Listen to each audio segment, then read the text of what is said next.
Poster के माध्यम से जरूर बिहार की जनता को संकेत उन्होंने देने का काम किया है आरसीपी सिंह ने कि जल्द ही हम अपना एक पार्टी गठित करके और चुनावी मैदान में उतरने का काम करेंगे। कहा यह भी जा रहा था कि ललन सिंह बीच का दुश्मन बन गए, दोनों आदमी के बीच काफी मनमुटाव पैदा करने का काम ललन सिंह ने कर दिया, जिसकी वजह से आरसीपी सिंह के खिलाफ हो गए नीतीश कुमार। आरसीपी सिंह अब नीतीश कुमार से अपना पुरानी बदला अब साधने वाले हैं। नमस्कार, आप देख रहे हैं आगाज फर्स्ट न्यूज और मैं हूं आपके साथ करुणा तिवारी। बिहार की राजनीति में प्रशांत किशोर की पार्टी गठित होने के बाद अब कुछ नया होने वाला है, क्योंकि एक ऐसा भी कयास लगाया जा रहा है कि नई पार्टी की गठित होने वाली है। 2025 का विधानसभा चुनाव है। मुख्यमंत्री नीतीश कुमार के बेहद करीबी माने जाने वाले और बीजेपी के नेता और पूर्व केंद्रीय मंत्री आरसीपी सिंह अब एक नई तैयारी में जुट गए हैं।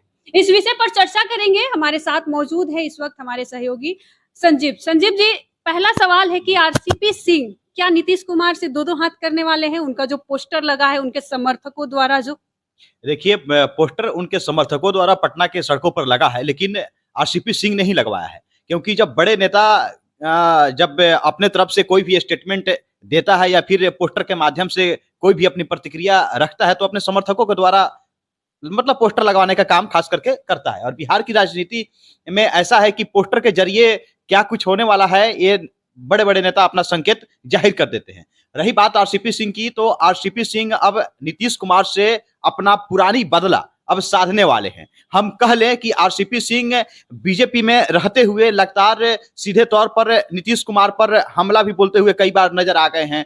खास करके वो शराबबंदी वाली मुद्दा हो या फिर बिहार में बेरोजगारी का मुद्दा हो या फिर तमाम भ्रष्टाचार से जुड़े हुए मुद्दा हो। आरसीपी सिंह को ऐसा लग रहा है कि अब नीतीश कुमार के साथ बीजेपी जब से गई है तब से बिहार का विकास रुका हुआ है। यानी कि उनका सीधे तौर पर यह मानना है कि अब बिहार एक बदलाव चाहता है और उस बदलाव की तैयारी में प्रशांत किशोर के साथ साथ आरसीपी सिंह भी जुट गए हैं। प्रशांत किशोर अपनी जन स्वराज पार्टी को लेकर के चल रहे हैं 2025 विधानसभा चुनाव को लेकर के। दूसरी तरफ अब आरसीपी सिंह नीतीश कुमार से अपनी पुरानी बदला को मतलब कि बराबर करने के लिए अब इन्होंने एक नई चाल, नई रणनीति के साथ अब मैदान में उतरने का फैसला कर लिया है। और कहा यह भी जा रहा है कि जल्द ही वो पार्टी की घोषणा भी करने वाले हैं।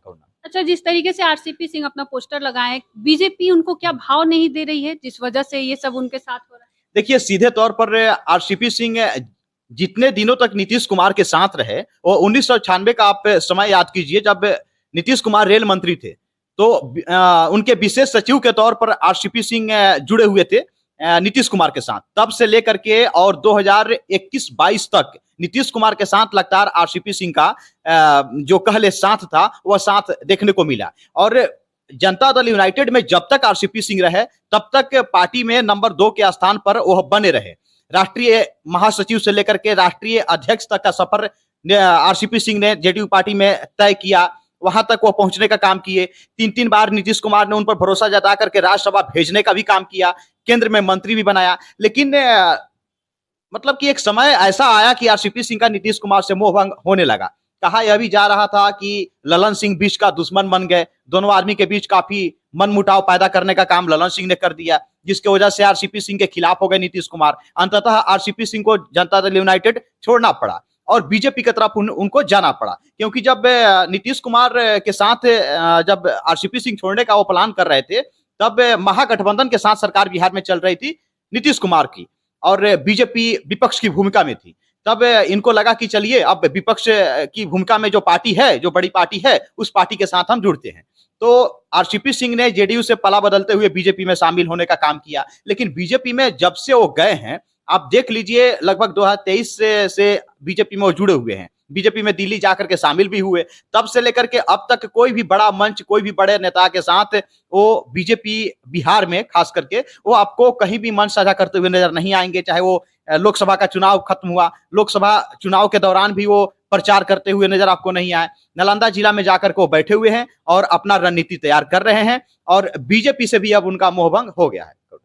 अच्छा, इनका मोह भंग तो हो गया है। पोस्टर में लिखे भी है टाइगर अभी जिंदा है, फिर से वापसी हो सकती है। मतलब ये क्या सबको संकेत कर रहे हैं कि नई पार्टी का हम गठन करने? देखिए सीधे तौर पर टाइगर अभी जिंदा है इस शब्द का प्रयोग करके वह अपनी उपस्थिति को दर्ज कराना चाह रहे हैं कि अभी मैं राजनीति से बाहर नहीं गया हूं। भले ही बीजेपी पार्टी में हूं, हमारी उपस्थिति नहीं दिख रही है लोगों के बीच में, लेकिन मैं अभी जिंदा हूं, यानी कि अपने आप को टाइगर से तुलना कर रहे हैं, अपने आप को बड़ा दिखाने की कोशिश कर रहे हैं। और यह भी पोस्टर के माध्यम से जरूर बिहार की जनता को संकेत उन्होंने देने का काम किया है आरसीपी सिंह ने, कि जल्द ही हम अपना एक पार्टी गठित करके और चुनावी मैदान में उतरने का काम करेंगे।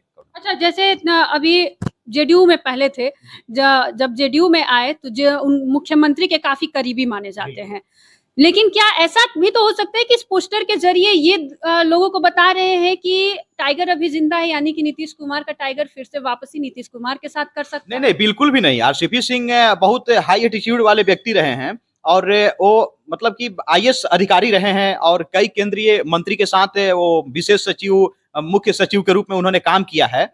तो वो अपने मान सम्मान से समझौता करने वाले नहीं हैं। अगर मान सम्मान से उनको समझौता करना रहता तो नीतीश कुमार से इतनी ज्यादा उनकी दुश्मनी है कि 2000 मतलब कि जनवरी में जब से सरकार बनी नीतीश बीजेपी के साथ मिल करके, तब से आरसीपी सिंह ने अपने आप को बीजेपी से बाइकाट कर लिया। यानी कि हमारे दुश्मन के साथ आप चले गए तो हम मंच साझा नहीं करेंगे, हम मतलब कि बड़े बड़े चुनाव रैलियों में हम अपनी उपस्थिति दर्ज नहीं कराएंगे, पार्टी की तरफ से चुनाव प्रचार नहीं करेंगे, क्योंकि उनकी दुश्मनी सीधे तौर पर अब नीतीश कुमार से है। और नीतीश कुमार की पार्टी में वो कभी भी वापसी नहीं कर सकते हैं, क्योंकि वो मान सम्मान से अपना समझौता करने वाले व्यक्ति नहीं है। अगर उनको वापसी करना रहता तो लोकसभा का चुनाव हुआ उसी समय वो एक साथ मंच साझा कर सकते थे। नहीं हो सकता है कि विधानसभा का चुनाव है, उसमें वो चाह रहे हो कि भाई वापसी कर जाए, कुछ तो हो जाएगा इसमें। नहीं, देखिए बिल्कुल साफ तौर पर ऐसा कुछ आरसीपी सिंह करने वाले नहीं है। आरसीपी सिंह का सिर्फ एक ही मकसद है कि आने वाले दिनों में कुर्मी समाज का एक और मतलब कि पार्टी गठित होनी चाहिए, क्योंकि नीतीश कुमार अभी कुर्मी समाज के सबसे बड़े नेता हैं। कुर्मी समाज के तरफ से कह ले कि जनता दल यूनाइटेड ही उनकी पार्टी मानी जाती है, कि कुर्मी समाज की जो है पार्टी है वो जनता दल यूनाइटेड है। और नीतीश कुमार का कोई ऐसा मतलब कुर्मी समाज से आने वाला व्यक्ति साथ में नहीं है जो उनका उत्तराधिकारी बन सके। और नीतीश कुमार का मतलब कि राजनीति से संन्यास लेने के बाद उस पार्टी को संभाल सके, उस पार्टी को चला सके। तो आरसीपी सिंह को यह मौका लग रहा है, यह मौका दिख रहा है कि हम अभी से ही एक कुर्मी समाज का दूसरा पार्टी गठित करके हम क्यों ना लोगों के बीच जाएं, अपने समाज के लोगों को यह दिखाएं कि चलिए नीतीश कुमार का राजनीतिक अंत होने के बाद कम से कम एक व्यक्ति एक और पार्टी खड़ा करके हमारे समाज को आगे बढ़ाने के लिए तैयार है। तो आरसीपी सिंह की नजर कुर्मी समाज पर है, कुर्मी समाज की वोट बैंक पर है, और कुर्मी समाज के लिए एक और पार्टी बनाने की है। और उस पार्टी के जरिए संभवतः यह भी कयास लगाया जा रहा है कि 2025 के विधानसभा चुनाव में वो अपना प्रत्याशी उतारने का काम करेंगे। देखिए, 2025 का विधानसभा चुनाव है। एक तरफ प्रशांत किशोर है जो अपनी पार्टी का गठित भी कर चुके हैं, उपचुनाव में भी वो अपने प्रत्याशियों का ऐलान भी नाम कर रहे हैं। 4 जगह पे उपचुनाव है बिहार में। अब आरसीपी सिंह जो है ये भी अब अपनी पार्टी का गठन करेंगे। आपका क्या कुछ कहना है विधानसभा चुनाव को लेकर? अभी हमारे साथ साझा करें और देखते रहिए आज फर्स्ट न्यूज।